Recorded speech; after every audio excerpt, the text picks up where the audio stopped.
এবার চাঁদার দাবিতে স্বামীকে উলঙ্গ করে মারধরের পর তার সামনেই স্ত্রীকে সংঘবদ্ধ ধর্ষণের অভিযোগ উঠেছে, তাও আবার স্থানীয় শ্রমিক দল ও ছাত্রদল নেতার বিরুদ্ধে। এ ঘটনার একটি ভিডিও সামাজিক যোগাযোগ মাধ্যমে ছড়িয়ে পরে ভুক্তভোগীর স্বামীর করা মামলায় পুলিশ একজনকে গ্রেপ্তার করেছে। ভোলা প্রতিনিধি মোহাম্মদ মঞ্জুর আলমের তথ্যচিত্রে বিস্তারিত জানাচ্ছেন এসআই রাজ।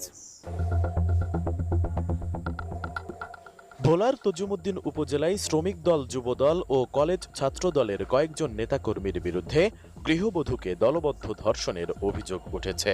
সেই সাথে তার স্বামীকে উলঙ্গ করে মারধরের অভিযোগও উঠেছে।